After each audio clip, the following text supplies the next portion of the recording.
안녕하세요. 안전한 투자로 편안한 노후 준비 중경투 TV입니다.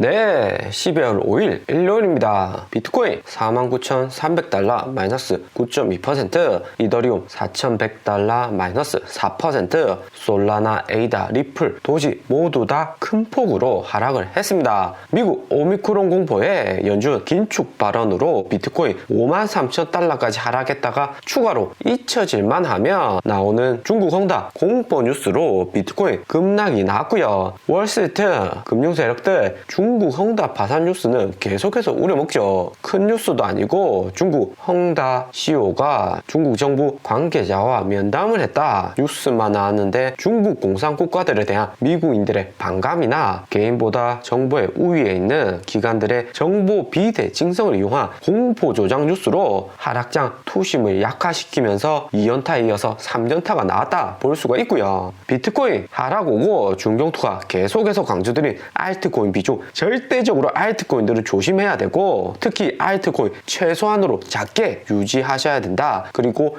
이더리움 비중은 커야 된다고 강조를 계속 드렸습니다. 2주 가까이 영상으로 이더리움 비중 높아야 한다. 코인계 테슬라라서 하락이 와도 빠르게 회복이 가능하다 이야기를 드렸고요. 이번 히트맵에서 비트코인 마이너스 9% 장중에 42,000달러까지 하락 오고 알트코인들 마이너스 15% 20%일 때 우리 이더리움 3,200달러까지 하락은 했지만 말아 올리는 속도 엄청나게 빠르다 하는 것을 알 수가 있습니다. 비트코인 마이너스 9%인데도 이더리움은 절반 이상이 마이너스 4%죠. 아시아에서도 이더리움을 모아가지만 미국 세력들 이번 하락장에서 비트코인보다도 이더리움을 확실히 많이 투자한다 하는 것을 알 수가 있습니다. 이런 장에서 무섭다, 패닉셀에서 손해 막심하다 하시는 분들은 반드시 구독 옆에 가입 버튼 멤버십 가입해서 이더리움 저점에서 줍줍하는 법 꼭 아셔야 됩니다. 절대 멘탈 흔들리면 안 되고 중경투하고 장기로 쭉 함께 가야 되는 거고요. 이번에 빠르게 반등한 코인은 이더리움, 솔라나, 루나, 크립토닷컴 코인 4개가 분홍색인데 솔라나, 루나는 에이다와 경쟁관계로 에이다 디파이 12월 25일 크리스마스 전에 나오면 에이다한테 파일을 상당수 뺏길 수 있기 때문에 리스크가 존재합니다. 크립토닷컴 거래소 코인은 세력들 펌핑으로 오른 코인이니까 관심을 안 두시는 게 좋을 듯 하고요. 지난 영상에서도 쿠코인 거래소 이용해서 줍줍하는 방법 이야기 드렸는데 이번에 좀 더 자세히 설명을 드리겠습니다. 이런 장에서 중경투는 어떻게 이더리움을 모아갔느냐 매매 현황을 보여드리고요. 쿠코인 거래소 기준으로 리미트 예약 매수 거래를 통해서 남은 현금 20% 전량 투입해서 이번 장에 줍줍을 잘 했습니다. 이더리움 3,200달러, 3,300달러 가장 많은 비중의 자금을 넣었고 3,500달러, 3,550달러까지 페이셀 물량 매수하기 위해서 쭉 깔아두었고요. 페이셀 나오니까 3,200달러, 3,300달러, 3,500달러도 매수 체결이 빠르게 진행이 됩니다. 여기 시간하고 체결가 다 나오죠. 이번같이 큰 폭의 하락이 오면 코인에 대한 믿음 약하신 분들 페이셀 반드시 나오기 마련입니다. 특히 투자자들 대부분이 이더리움보다 비트코인 위주로 차트를 보고 판단을 하기 때문에 비트코인 가격이 53,000달러 아래로 떨어질 때부터 컴퓨터 앞에 딱 자리를 잡으시고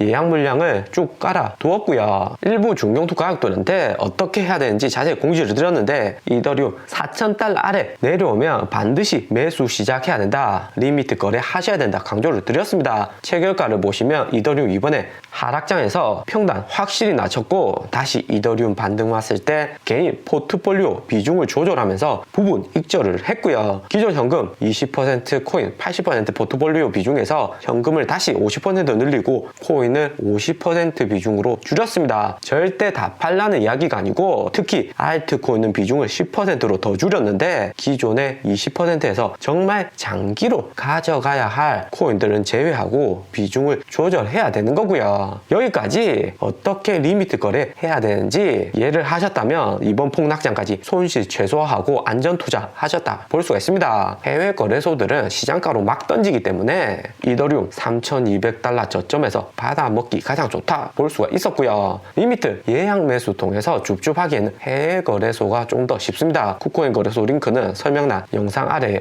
있고요. 비트코인 다시 49,000달러, 이더리움 4,100달러 반등이 왔는데 비중을 현금하고 코인 50대 50 조절해둬야 되는 것은 12월 10일 미국 인플레이션율 리스크하고 12월 16일 연준 FOMC 이후 파월 의장 긴축 발언 리스크가 존재하기 때문이고요. 중경투하고 5월부터 꾸준히 하셨다면 다들 아시겠지만 비트코인 마이너스 10%, 마이너스 9% 이 정도 수준까지 단기로 하락이 오면 절대 하락이 한 번으로 그치지 않습니다. 이더리움은 비트코인 하락에 영향을 덜 받는 코인이긴 하지만 또 앞에서 설명드린 패닉셀 물량 줍줍하기 위해서는 현금이 필요하고요. 현금을 이번에 다 투입해서 이더리움 3200, 3500에 줍줍을 했기 때문에 다시 부분 익절하고 현금 보유하고 또 추가로 하락 올 때 줍줍하기 위해서 현금을 모아두는 거고요. 비트코인 이번 반등에서 5만 달러 돌파하고 5만 5천 달러까지 갈 수 있는지 어떻게 될지가 관건입니다. 하지만 5만 5천 달러, 6만 달러 두터운 지지선이 이제는 저항선으로 바뀌었고 5만 5천 달러에 비트코인 물린 투자자분들이 많기 때문에 5만 5천 달러 도달 이후 다시 약해진 투심으로 또 하락 올 가능성 존재를 하고요. 5만 5천 달러, 5만 6천 달러 부근을 돌파하려면 거래량 단기에 늘어나는 것만으로는 부족하고 기관 투자자들이 확실히 진입할 수 있는 호재, 비트코인 현물 ETF 같은 새로운 호재가 있어야 됩니다. 그러나 SEC 게리 겐슬러 의장 비트코인 현물 ETF 두 번이나 거절한 것처럼 12월에 빠르게 현물 ETF 나오기 힘들어 보이고요. 이번 같은 비트코인 폭락은 고래들이 물량 빨리 털려고 비트코인 4,000개 시장가로 매도를 하면서 급락이 온 겁니다. 비트코인 4,000개면 9월 7일 6만 개 청산된 수량보다 훨씬 더 작은 수치인데 시장에서 다른 고래들이 매수하지 않으니까 매도량이 크게 증가를 한 거고요. 특히 11월 10일 이후 고래들 비트코인 매도량을 보시면 11월 10일 인플레이션율 높게 나오고 대량 매도한 것처럼 2월 3월처럼 매도세를 멈춘 것이 아니라 추가로 4번이나 매도를 지속을 한 거고요. 시장에 물량을 빠르게 받아줄 고래가 존재하지 않으니까 비트코인 4,000개에도 급락이 왔던 겁니다. 그리고 이렇게 고래들 매도세가 크면 단기에 반등이 나와도 작은 반등일 가능성이 존재하고 추가 상승에는 어느 정도 제약이 있다 볼 수가 있습니다. 그렇기 때문에 단기에 반등 왔다고 해서 안심하시면 안 되고 절대적으로 조심해야 되고 12월 10일 인플레이션율 발표하고 12월 16일 FOMC 미팅 이후 파월 의장의 긴축 발언 정말 주의 있게 봐야 됩니다. 그리고 해외 거래소에서 비트코인, 이더리움 가격을 보면 이더리움은 4,100달러 마이너스 2.8%, 비트코인은 49,000달러 마이너스 8.2%입니다. 이더리움이 비트코인보다도 훨씬 더 하락폭이 적고 하루 전 가격이 이더리움 4,150달러까지 금방 반등 오는 것을 확실히 알 수가 있죠. 이것은 세력들이 비트코인보다도 이더리움을 좀 더 모아 나간다 하는 것을 알 수가 있는 거고요. 특히 차트를 보시면 비트코인은 6만 달러부터 계속해서 하락하고 이번에 패닉셀도 길게 나왔지만 이더리움은 4,000달러 지지선 빠르게 회복하고 반등 속도도 비트코인하고 상반되게 다르다는 것을 알 수가 있습니다. 11월 비트코인 탭루트 업데이트 이후 비트코인의 스마트 컨트랙 부분에 대한 개선은 있었지만 이더리움이 이미 시장에 스마트 컨트랙 과점을 하고 있고 연말에 나올 수 있는 코인베이스 NFT 거래소와 추가적인 NFT 시장 거래 확대로 이더리움의 가치는 더욱 올라간다 볼 수가 있고요. 그리고 이더리움뿐만 아니라 샌드박스도 빠르게 반등이 온 것을 알 수가 있습니다. 그렇기 때문에 무엇보다 개인 포트폴리오에서 이더리움이 중요하다 계속해서 강조를 드리는 거고요. 이후 추가 하락이 온다고 해도 이더리움 현재 보유량 정도는 유지는 하시고 추가적으로 패닉셀 물량 받아 먹으면서 평단을 낮춰 가시는 거고요. 업비트로만 봐도 이더리움 510만원 구간 정말 잘 유지를 해주고 있습니다. 비트코인하고는 완전히 차트가 다르고요. 긴 꼬리 이더리움 패닉셀, 이런 패닉셀을 잘 받아 먹으셔야지 안전 투자고 수익을 확실히 볼 수가 있습니다. 비트코인은 업비트에서 마이너스 9% 하락률이 매우 컸고 국내 세력들도 비트코인보다는 이더리움을 더욱 많이 매수한 것을 알 수가 있습니다. 그리고 알트코인들 절대적으로 비중을 적게 가져가야 된다. 정말 장기로 들고 갈 코인만 비중 적절히 유지하시고 나머지 김치코인, 시총작은 알트코인 조심하셔야 된다 이야기를 드렸는데